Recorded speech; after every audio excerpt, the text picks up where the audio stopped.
நம்ம எண்ணெய் கத்திரிக்காய் குழம்பு செய்ய போகிறோம். இந்த எண்ணெய் கத்திரிக்காய் குழம்பு வந்து ஃபுல்லாக நல்லெண்ணெயில் செஞ்சால் ரொம்ப நல்லாயிருக்கும், டேஸ்டியாக இருக்கும். இப்போ ஃபஸ்ட்டு ஒரு டேபிள் ஸ்பூன் நல்லெண்ணெய் ஊற்றிப்போம்.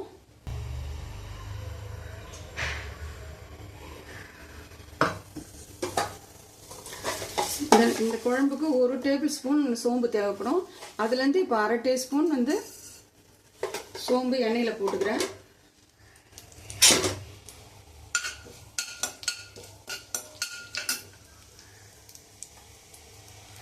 இதில் ஒரு சின்ன துண்டு பட்டை, ஒரு சின்ன ஏலக்காய்,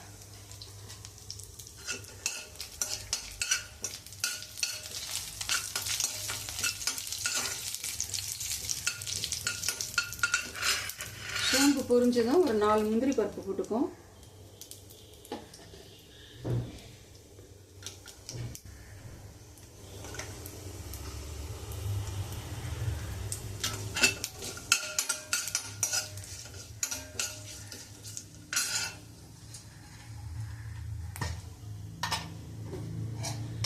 ரெண்டு டேபிள் ஸ்பூன் பொட்டுக்கடலை,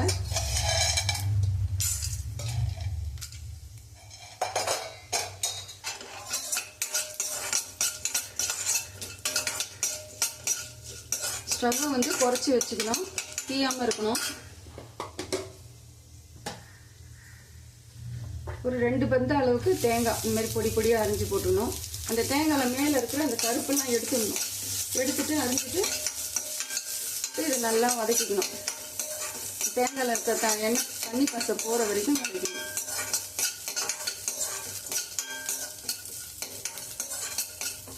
இதில் தேவைப்பட்டால் கசகசா அரை டீஸ்பூன் சேர்த்துக்கலாம். என்கிட்ட கசகசா இல்லை, அதனால நான் போடலை. இதில் 2 கருவேப்பிலை,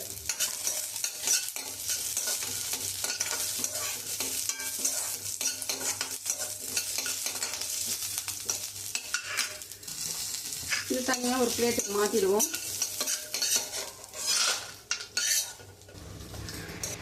இதே கடாயில் ஒரு 4 டேபிள் ஸ்பூன் ஆயில் சேர்த்துப்போம், நல்லெண்ணெய்.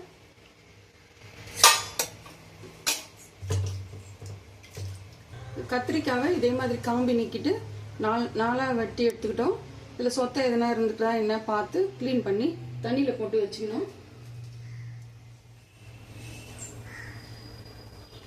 இந்த கத்திரிக்காவை இந்த எண்ணெயில் போடுறேன். தண்ணியெல்லாம் இல்லாமல் போடுங்க, அப்போ இல்லாட்டி மேலே எண்ணெய் கறிக்கும்.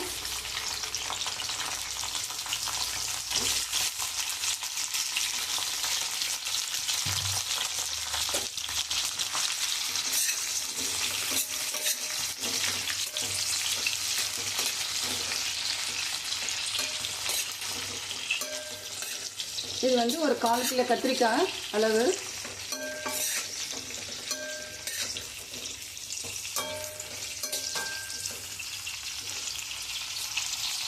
அடுப்பு கொஞ்சம் பாதியெல்லாம் வச்சுக்கிட்டு கத்திரிக்காவை நல்லா வதக்கிக்கணும்.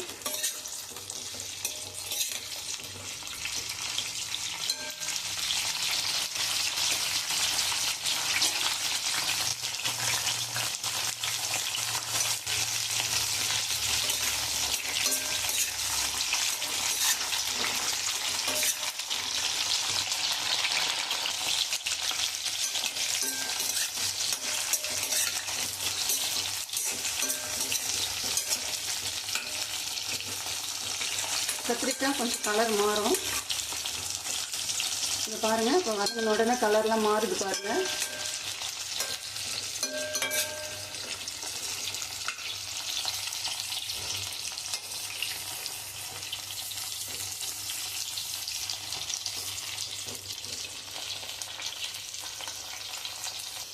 ஏற்கனவே வறுத்து வச்சதை நம்ம ஆற வச்சு இதை வந்து மிக்சியில் போட்டு மிக்சி ஜாரில் நல்லா ஃபைன் பேஸ்ட்டாக அரைச்சிடணும்.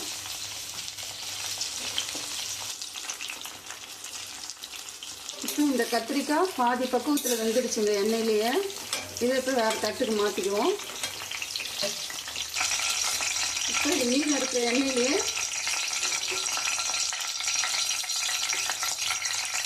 அரை டீஸ்பூன் சோம்பு, அரை டீஸ்பூன் சீரகம்,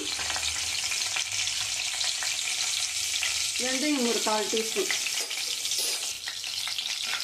இதெல்லாம் நல்லா பொரிஞ்சு வந்ததும் இப்போ இதில் ஒரு 20-25 சின்ன வெங்காயம் எடுத்து பொடிசாக நறுக்கி வச்சுருக்கேன். ஒரு 20-25 பல்லு பூண்டு வச்சுருக்கேன். இதெல்லாம் போட்டு நல்லா வதக்கிக்கிடுவோம்.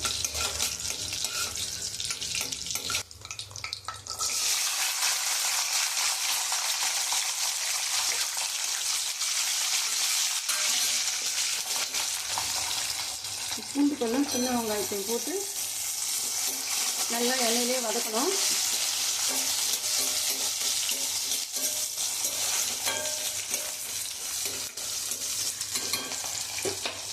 இதில் ஒரு 4 தக்காளி, மீடியம் சைஸ் தக்காளி 4 தக்காளி எடுத்து வச்சுருக்கேன். இதை மிக்ஸி ஜாரில் போட்டு கொரகொரப்பான பேஸ்ட்டாக அரைச்சி எண்ணெயில் வதக்கிக்கலாம். வெங்காயம் நல்லா வதங்கிடுச்சு. இந்த சைஸில் கருவேப்பிலை போட்டுக்கலாம்.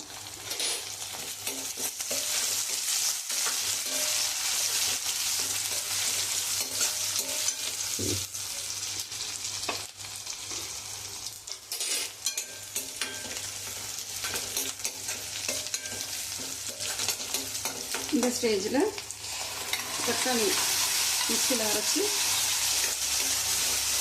இதையும் ஊற்றி நல்லா வதக்கிக்கலாம். இந்த மிக்ஸி ஜாரில் இப்போ நம்ம வறுத்து வச்சதெல்லாம் போட்டு அரைச்சின்னு வந்துடலாம்.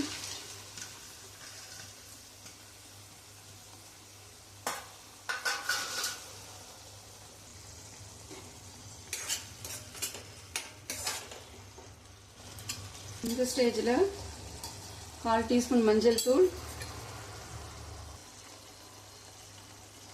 1 டீஸ்பூன் மிளகாய் தூள், வெறும் மிளகாய் தூள்,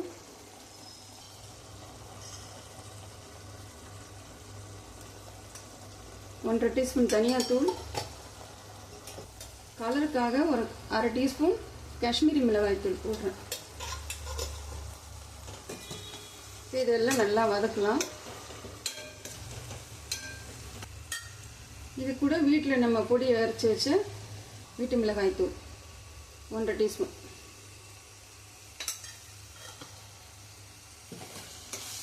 இதெல்லாம் சேர்த்து கரிஞ்சிடாமல் சிறும் தீ வச்சு இந்த எண்ணெயிலே வதக்குவோம். இப்போ இந்த குழம்புக்கு தேவையான கல் உப்பு சேர்த்துக்கலாம்.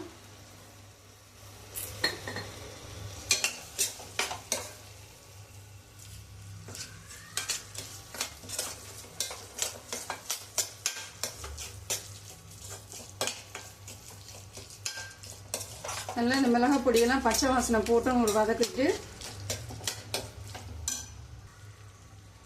ஒரு நெல்லிக்காய் அளவு புளி எடுத்து நான் கரைச்சி வச்சுருக்கேன். அந்த புளி தண்ணி இதில் சேர்த்துக்கலாம்.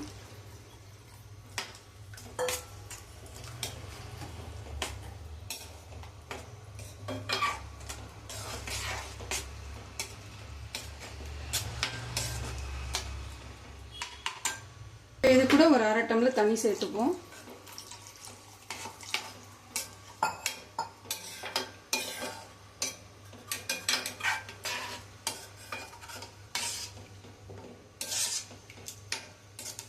இப்போ நம்ம போட்டிருக்க புளி தண்ணி பச்சை வாசம் போக கொஞ்சம் கொதிக்கணும்.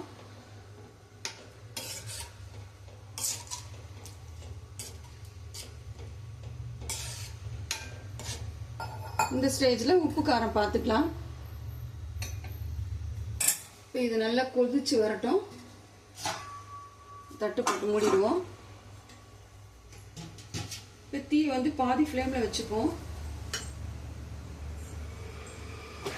இப்போ புளி நல்லா கொதிச்சிருச்சு. குழம்பு ஓரளவுக்கு நல்லா திக்காக வந்துடுச்சு.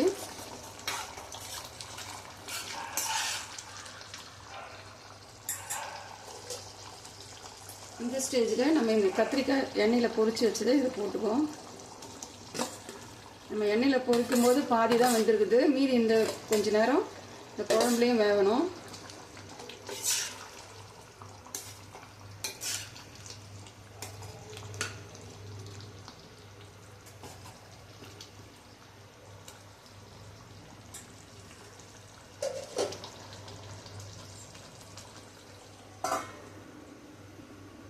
அடுப்பை சிறுவை வச்சுக்கோங்க.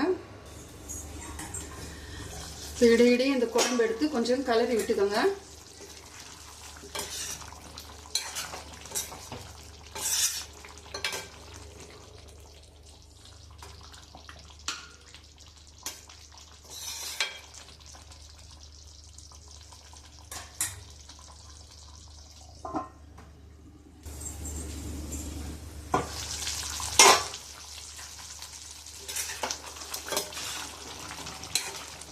இப்போ இந்த கத்திரிக்காய் வெந்துருச்சு.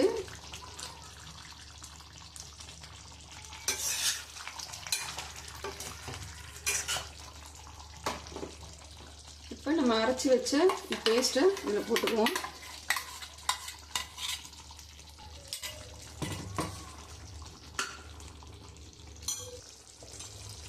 ஒரு 1/2 டம்ளர் தண்ணி மிக்ஸி ஜாரை கழுவி ஊற்றிக்கலாம்.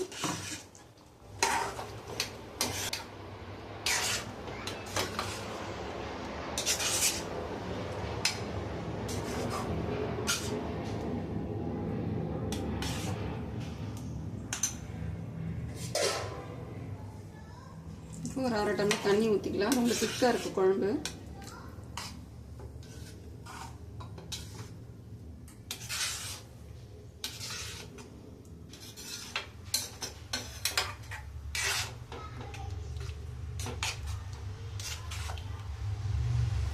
இது ஒரு கொதி வரட்டும். நம்ம அரைச்சி போட்டதெல்லாம் பச்சை வாசனை போட்டோம்.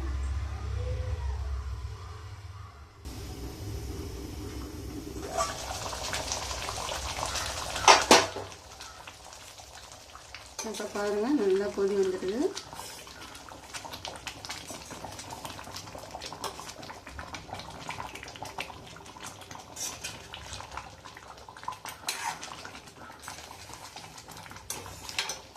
இந்த ஸ்டேஜில் ஸ்டவ்வை சிம் பண்ணிக்கோங்க.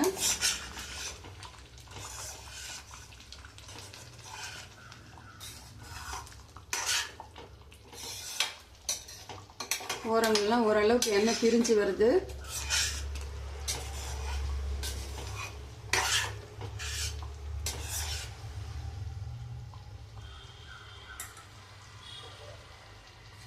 இந்த ஸ்டேஜில் கொஞ்சம் கொத்தமல்லியை தூவிட்டு பச்சையாக கொஞ்சம் நல்லெண்ணெய் ஊற்றிட்டு ஸ்டவ் ஆஃப் பண்ணிவிடுங்க. இந்த குழம்பு வந்து சாதத்தோட நெய் சேர்த்து சாப்பிடும்போது ரொம்ப டேஸ்ட்டாக நல்லாயிருக்கும்.